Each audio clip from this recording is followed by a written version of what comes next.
Intelligence. అంటే ఈ మాట ఎందుకు అనాల్సి వస్తుంది అంటే మనిషి యొక్క అతి తెలివి వల్ల మనిషి తన కొన్ని మానసికపరమైన ఆలోచనలు, కొన్ని ఊహాగానాలు, కొన్ని భ్రమల కారణంగా తన చుట్టూ తనకు కావాల్సినటువంటి డిజైర్స్ని క్రియేట్ చేసుకోవడానికి చేసేటువంటి పనుల వల్ల, తను ఉపయోగించేటువంటి ఇంటెలిజెన్స్ వల్ల తను తన చుట్టూ ఏర్పరుచుకున్నటువంటి ప్రపంచంలో వాస్తవాన్ని వదులుకొని వాటి ప్లేస్లో ఆర్టిఫిషియల్ లైఫ్ని క్రియేట్ చేసుకుంటూ బతుకుతున్నటువంటి హ్యూమన్ లైఫ్. దీంట్లో సైకలాజికల్గా మీరు చెప్పాల్సిన విషయం ఏంటి? స్టూపిడ్ అనేది అడ్జెక్టివ్ కింద ఇంటెలిజెన్స్కి అతి తెలివి. స్టూపిడిటీ ఈజ్ డిఫరెంట్, ఇంటెలిజెన్స్ రెండు opposite words. But correct intelligence కాదు, రాంగ్ ఇంటెలిజెన్స్ యూజ్ చేస్తున్నాడు అనేది. అయితే ఇంటెలిజెన్స్ అనేది యాక్చువల్గా ఇంటెలిజెన్స్ మనం ఏమంటామంటే ఆ వ్యక్తి తను బ్రతకటానికి అవసరమైనటువంటి ఆ ఎన్వైర్న్మెంట్లో తను నేర్చుకుని కొత్త కొత్త, ఇప్పుడు సపోజ్ ఒక ట్రైబల్ విలేజ్లో ఉన్నాడు, అప్పుడు వెళ్తున్నప్పుడు సడన్లీ ఒక యానిమల్ ఏదో అటాక్ చేసినప్పుడు దాని నుంచి ఎలా తప్పించుకోవాలి అనేది ఇంటెలిజెన్స్. స్పాంటేనియస్గా తన డెసిషన్ తీసుకుని ఇంటెలిజెన్స్. దానికి నాలెడ్జ్ కూడా ఉండొచ్చు, బట్ నాలెడ్జ్ ఉంటే సరిపోదు. చీటా అన్నిటికంటే చాలా ఫాస్ట్ పరిగెట్టేటువంటి యానిమల్. దాని ఆహారం జింక. జింక వెంటబడినప్పుడు చాలాసార్లు చీటా వేటాడటంలో ఫెయిల్ అవుతూ ఉంటుంది. ఎందుకు అంటే ఆ స్పీడే దానికి ఇబ్బంది.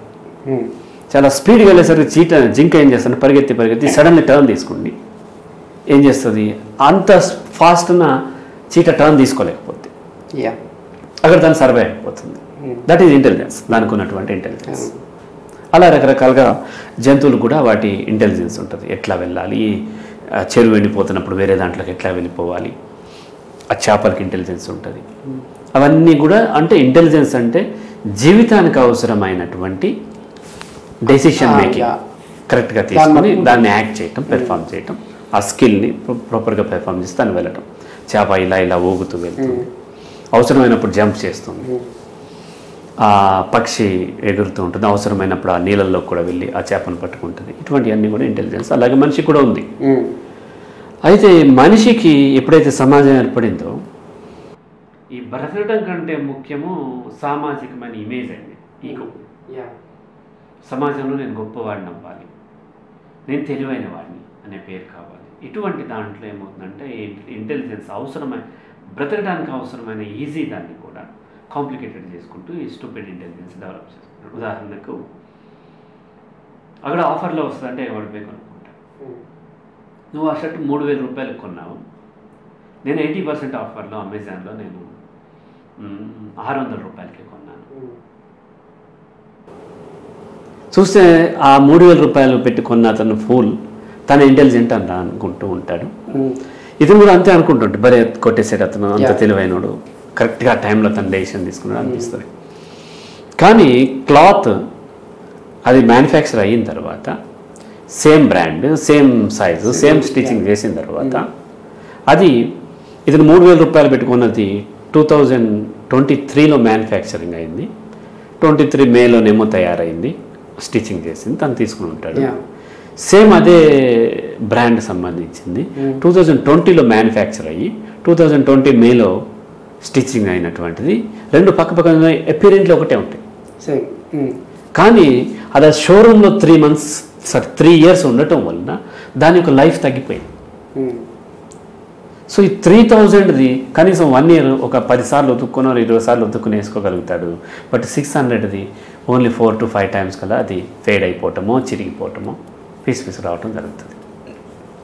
ఇక్కడ ఎవరిస్తారు ఆఫర్లో మనకు ఫ్రీగా? ఏ కంపెనీ అయినా, ఏ ఆర్గనైజేషన్ అయినా, లేకపోతే ఏ ఫ్యాక్టరీ అయినా తన ప్రొడక్షన్ కాస్ట్ కంటే తక్కువకి ఎందుకు ఇస్తారు? ఇచ్చే అవకాశమే లేదు. కానీ ఆఫర్లో వచ్చింది కొనేసానంటాడు. ఆఫర్ ఇస్తున్నాడంటేనే అక్కడ అతను ఏదో తన అవతల అమ్మేవాడికి ఏదో ఇబ్బంది ఉంది, అందుకని దీన్ని తోసేస్తున్నాడు. ఎవరు కావాలని నష్టం కోసం బిజినెస్ చేస్తారు, కానీ ఆఫర్లో నాకు దొరుకుతుంది అనుకోవటం, అక్కడ మోసపోవటం, ఇటువంటి అన్నీ జరుగుతుంది. ఇది స్టూపిడ్ ఇంటెలిజెన్స్. అలాగే బెట్టింగ్ ఆసి లైఫ్ లీడ్ చేయాలి, స్టాక్ ఎక్స్చేంజ్లో ఇన్వెస్ట్ చేసేసి డే ట్రేడింగ్ చేసేసి లాభాలు ఎప్పుడు గడించేయటం. ఎక్కడి నుంచి వస్తే లాభాలు? ఈరోజు నీకు లాభం వచ్చిందంటే వేరే వాడికి నష్టం వచ్చింది. ఈరోజు వాడికి లాభం వచ్చిందంటే రేపొద్దున నీ దగ్గర నుంచో ఇంకో దగ్గర నుంచో నష్టం పోవాల్సిందే. కానీ స్టాక్ ఎక్స్చేంజ్లో స్టాక్ మార్కెట్లోకి వెళ్ళి మనం ట్రేడింగ్ చేసి సంపాదించేసుకోవచ్చు అని ట్రైనింగ్ ఇస్తూ ఉంటారు. తెలివిగా చేయాలి, తెలివిగా చేయాలి, తెలివిగా చేయాలి. అక్కడ ప్రొడక్షనే లేదు. ప్రొడక్షన్ లేని లాభం రాదు. మీరు నేను ఒక గ్యాంబ్లింగో లేకపోతే పేకాట ఆడాను, మీరు దగ్గర ఒక 2,000 రూపాయలు, నేను 2,000 పట్టుకొచ్చి ఎన్ని రోజులు ఆడినా ఈ మొత్తం 4,000 ఉంటాయి మన దగ్గర. ఇటు అటు ఎక్స్చేంజ్ అవుతాయి తప్ప టైం వేస్ట్ అయిపోతుంటుంది తప్ప, మన ఆహారం వేస్ట్, అన్ని వేస్ట్ తప్ప ఈ ప్రొడక్ట్ ఇది 4,000 ఎప్పుడు 40,000 కాదు. అలాగే స్టాక్ ఎక్స్చేంజ్లో ట్రేడింగ్లో ఎక్కడి నుంచి డబ్బు వస్తుందంటే వేరే వాడు నష్టపోయాడు, ఆ నష్టపోయింది ఇంకా ఎక్కువ ఉంటుంది నీకంటే. నా దగ్గర ఒక 1 lakh రూపీస్ ఉంటే ఒక 20% లాస్ అయింది, 20% లాభం అయింది, ఈక్వల్ కాదు. రైట్? 20% లాస్ ప్లస్ బ్యాంక్ యొక్క కమిషన్ పోను 22 రూపీస్ పోతే నా దగ్గర మిగిలేది 88 రూపీస్. ఒక 100 రూపీస్లో 20% పోతే 20% ప్రాఫిట్ వస్తే కమిషన్ పోను మిగిలేది నాకు 18 రూపీసే. 20% ప్రాఫిట్ వచ్చినప్పుడు 118 రూపీస్ అయింది. 20% లాస్ వచ్చినప్పుడు 88 రూపీస్ అయింది. 22 రూపీస్ పోతే సేమ్ 20% లాభం వచ్చినప్పుడు 18 రూపీస్ వస్తుంది, ఇంకా 4 రూపీస్ వేరియేషన్ ఉంది. అంటే నా 20% loss is equal to 25% profit gain అయినప్పుడే ఈక్వల్ అవుతుంది. అలా కాకుండా ఎంత వస్తుందో అంత వస్తుందని అక్కడ మోసపోతూ ఉంటారు. అలాగే వర్జిన్ చేసుకోవాలని ఇది ఒక కాన్సెప్ట్ ఈ మధ్య బాగా, అంటే ఎప్పటి నుంచో ఉంది, ఇప్పుడు కూడా పెరిగిపోయి మానసిక సమస్యలు కూడా ఎదుర్కొంటున్నాయి. వర్జినిటీ ఏముంటుంది? ఎప్పుడైతే అమ్ముడు పోని సరుకును ఆఫర్లో అమ్ముతున్నారో, ఎప్పుడైతే అమ్మాయికి ఏమన్నా ఇబ్బందులు ఉండి రోగాలు ఉండో ఇంకో ఉన్నప్పుడు ఆ అమ్మాయికి ఎవరు కూడా ఆమెని ఆశపడే అవకాశం లేనప్పుడు ఆబ్వియస్లీ వర్జిన్ ఉంటుంది. ఆ వర్జినిటీని గ్లోరిఫై చేసి తోసేయటం కోసం చేస్తూ ఉంటారు. తను వర్జిన్ చేసుకుంటాడు.